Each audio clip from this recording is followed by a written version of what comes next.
Sir ತಾವು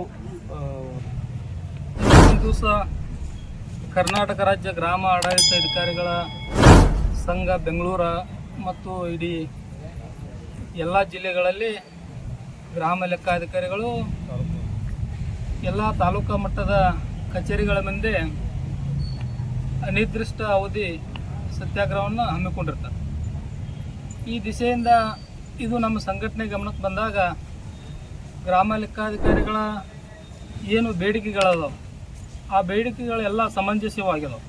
ಯಾಕಂತಂದ್ರೆ ಇವತ್ತಿನ ದಿವಸ ಗ್ರಾಮ ಲೆಕ್ಕಾಧಿಕಾರಿಗಳಂತಂದ್ರೆ ಈ ರಾಜ್ಯದಲ್ಲಿ ಪ್ರತಿ ಗ್ರಾಮಗಳಲ್ಲಿ ಪ್ರತಿಯೊಂದು ಇಡೀ 33 ಇಲಾಖೆಗಳ ಏನು ಕಾರ್ಯ ಪ್ರವೃತ್ತಿಗಳು ಅದಾವ ಆ ಇಲಾಖೆಗಳಿಗೆಲ್ಲರೂ ಎಲ್ಲದಕ್ಕೂ ಇವತ್ತು ಯಾರ ಮುಖ್ಯ ಮುಂಚೂಣಿಯಲ್ಲಿ ಇರಬೇಕಂತಂದ್ರೆ ಅಲ್ಲಿ ಇರ್ತಕ್ಕಂಥ ಗ್ರಾಮ ಲೆಕ್ಕಾಧಿಕಾರಿಗಳೇ ಮುಂಚೂಣಿಯಲ್ಲಿರ್ತಾರೆ.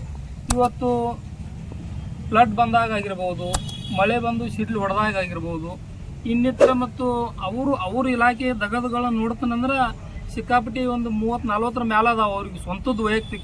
ಅದನ್ನು ಹೊರತುಪಡಿಸು ಇನ್ನುಳಿದ ಕೆಲವೊಂದು ಜನನ ಮರನ ಹಿಡ್ಕೊಂಡು ಮತ್ತು ಇವೇನು ಇನ್ನಿತರ ಬೇರೆ ಬೇರೆ ಕೆಲಸಗಳಲ್ಲಿ ಅವರು ಭಾಗಿಯಾಗ್ತಾರೆ. ಅಂಥದ್ರಲ್ಲಿ ಇವತ್ತು ನಾವು ಬೇರೆ ಬೇರೆ ಗ್ರಾಮ ಲೆಕ್ಕಾಧಿಕಾರಿಗಳಿಗೆ ಬೇರೆ ಬೇರೆ ಊರುಗಳಲ್ಲಿ ಹೋದ್ರೆ ಅವ್ರಿಗೆ ಹೆಂಗಾಗಿರ್ತೈತೆ ಅಂದರೆ ಯಾವ್ದಾರ ಒಂದು ಸಮಾಜ ಮಂದಿರ ಅಥವಾ ಯಾವುದೋ ಒಂದು ಹಾಳು ಬಿದ್ದಂಥ ಕಟ್ಟಡದೊಳಗೆ ಒಂದು ಟೇಬಲ್ ಒಂದು ಕುರ್ಚಿ ಹಾಕ್ಕೊಂಡು ಕುಳಿತುಕೊಳ್ಳುವಂಥ ಪರಿಸ್ಥಿತಿ ಇವತ್ತು ಈ ರಾಜ್ಯದಲ್ಲಿ ನೋಡಿದ್ದೀವಿ. ಈ ನಮ್ಮ ಎಲ್ಲ ಗ್ರಾಮ ಲೆಕ್ಕಾಧಿಕಾರಿ ಕಚೇರಿಗಳಿಗೆ ನಾವು ಆದಾಗ ನೋಡಿದ್ದೀವಿ. ಇವತ್ತು ಸರ್ಕಾರ ಮೇಲೆ ಕೂತು ಇವತ್ತು ಕಂದಾಯ ಸಚಿವರನ್ನು ಹಿಡ್ಕೊಂಡು ಅಲ್ಲಿರ್ತಕ್ಕಂಥ ಕಂದಾಯ ಮುಖ್ಯ ಅಧಿಕಾರಿಗಳವರಿಗೂ ಅಲ್ಲಿ ಕುಂತು ಅವರು ಆದೇಶ ಮಾಡೋರು ಆದೇಶವನ್ನು ತೆಗೆದುಕೊಂಡು ಇವತ್ತು ಗ್ರಾಮ ಲೆಕ್ಕಾಧಿಕಾರಿಗಳು ಇವತ್ತು ಒಂದು ಕೋಡಿಗೆ ಅರ್ಜಿ ಆಗ್ತಿವತ್ತಂದ್ರೆ ಅಲ್ಲಿ ಹೋಗಿ ಹೊಲಕ್ಕೆ ಹೋಗಿ ಜಮೀನು ನೋಡ್ಕೊಂಡು ಬರಬೇಕಾಗಿರ್ತದೆ. ಬೇಡ ಯಾವುದೋ ಒಂದು ಎಲ್ಲೋ ಒಂದು ಬೀದಿ ಹಣ ಬಿದ್ದು ಸತ್ತಿರ್ತೈತಿ ಅಲ್ಲಿ ನೋಡಕ್ಕೆ ಹೋಗ್ಬೇಕಾಗಿರ್ತೈತಿ. ಅದನ್ನು ತೊಗೊಂಡ್ಬಂದು ಕಂಪ್ಯೂಟರ್ಗೆ ಹಾಕ್ಬೇಕು ಅನ್ಬಿಡ್ದ ಆ ಕಂಪ್ಯೂಟರ್ ಇದು ಹೋಗಿಬಿಟ್ಟಿರ್ತೈತಿ, ಏನೋ ಆನ್ಲೈನ್ ಸರ್ವರ್ ಹೋಗಿಬಿಟ್ಟಿರ್ತೈತಿ. ಅದ್ರೊಳಗೆ ಅವ್ರ ಕೈ ಕೆಳಗಿರ್ತಕ್ಕಂಥ ಹಳಬರು ಪಾಪ ಒಬ್ಬೊಬ್ರು ಇತ್ತೀಚೆಗಿನ ಅವ್ರು ಕಲ್ತವ್ರು ಇರ್ತಾರೆ, ಅದರಲ್ಲಿ ಓಲ್ಡ್ ಜನ ಕಲೀಲ್ದವ್ರು ಇರ್ತಾರೆ. ಅವರನ್ನು ತೊಗೊಂಡು ಒಬ್ಬ ಸಿಬ್ಬಂದಿನ ತೊಗೊಂಡು ಒಬ್ಬ ಗ್ರಾಮ ಲೆಕ್ಕಾಧಿಕಾರಿ ಸುಮಾರು 10-12 ಸಾವಿರ 15 ಸಾವಿರ ಒಂದು ಗ್ರಾಮ ಪಂಚಾಯತಿಗೆ 15 ಸಾವಿರ ಇರ್ತಕ್ಕಂಥ ಮತಗಳನ್ನು ಹೊಂದಿರತಕ್ಕಂಥ ಜನಸಂಖ್ಯೆಯನ್ನು ಹೊಂದಿರತಕ್ಕಂಥ 15 ಸಾವಿರ ಜನಗಳನ್ನ ಕಂಟ್ರೋಲ್ ಮಾಡಬೇಕು. 15 ಸಾವಿರ ಜನಸಂಖ್ಯೆಗೆ ಒಂದು ಗ್ರಾಮಕ್ಕೆ ಮಿನಿಮಮ್ ಅಂದ್ರೆ 7,000ದಿಂದ 8,000 ಎಕರೆ ಹೊಲ ಇರ್ತಾವೆ. ಅದರೊಳಗೆ ಒಂದು ತಿಂಗಳೊಳಗೆ ಒಂದು 100ರಿಂದ 150 ಖರೀದಿ ಆಗಿರ್ತಾವೆ.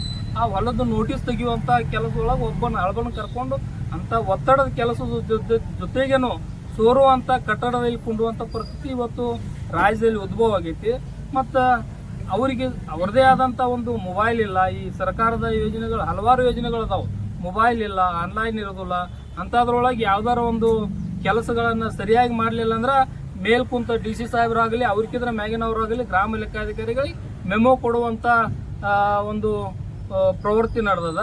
ಅದಕ್ಕಾಗಿ ಗ್ರಾಮ ಲೆಕ್ಕಾಧಿಕಾರಿಗಳಿಗೆ ಅವರ ಅಳಲನ್ನು ನಾವು ನೋಡಿದ್ದೀವಿ. ಯಾಕಂತಂದ್ರೆ ಹಲವಾರು ಪಾಪ ಅವ್ರಿಗೆ ಕಂಪ್ಯೂಟರ್ ಇಲ್ಲ, ಲ್ಯಾಪ್ಟಾಪ್ ಇಲ್ಲ. ಅದಕ್ಕಾಗಿ ಸರ್ಕಾರದವರು ಇವತ್ತು ಮ್ಯಾಲ ಕುಂತ ಆದೇಶ ಎಷ್ಟು ನೀವು ಕರೆಕ್ಟಾಗಿ ಮಾಡ್ತಿರೋ ಆ ಆದೇಶಗಳಿಗೆ ಏನು ಕೊಡಬೇಕಾಗೈತಿ, ಅವ್ರಿಗೆ ಏನು ಸಾಮಗ್ರಿಗಳನ್ನ ವಿತರಣೆ ಮಾಡಬೇಕಾಗೈತಿ ಆ ವಿತರಣೆ ಮಾಡಿ ಆದೇಶಗಳನ್ನ ಮಾಡ್ರೆ ಅನುಕೂಲ ಆಗುತ್ತೆ.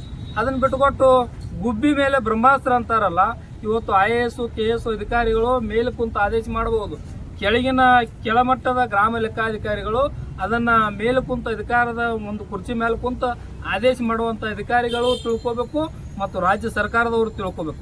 ಗ್ರಾಮ ಲೆಕ್ಕಾಧಿಕಾರಿಗಳಿಗೆ ಒಂದು ಕೆಲಸವನ್ನು ಕೊಡ್ತಾ ಇದೀವಂತಂದ್ರೆ ಅವರಿಗೆ ಆ ಸಲಕರಣೆಗಳು ಉಪಕರಣಗಳು ಏನೇನು ಬೇಕಲ್ಲ ಅವರಿಗೆ ಅಗತ್ಯವಾದಂಥ ಉಪಕರಣಗಳನ್ನು ಅವರಿಗೆ ಒದಗಿಸಿ ಅವರಿಗೆ ಸುಸಜ್ಜಿತವಾದಂಥ ಕಟ್ಟಡವನ್ನು ಕೊಟ್ಟು ಮತ್ತು ಅವರಿಗೆ ಮುಂಚಿತವಾಗಿ ಸರ್ಕಾರದವರು ಏನೋ ಒಂದು ಆದೇಶ ಮಾಡಬೇಕಾದ್ರೆ ಮೊದಲು ಮುಂಚೂಣಿ ಒಳಗೆ ಆಯಾ ಜಿಲ್ಲಾಧಿಕಾರಿಗಳಿಗೆ ಬೆಂಗಳೂರಿಗೆ ಮೀಟಿಂಗ್ ಕರೆದ, ನಂತರ ತಹಸೀಲ್ದಾರ್ ಮೀಟಿಂಗ್ ಕರೆದ.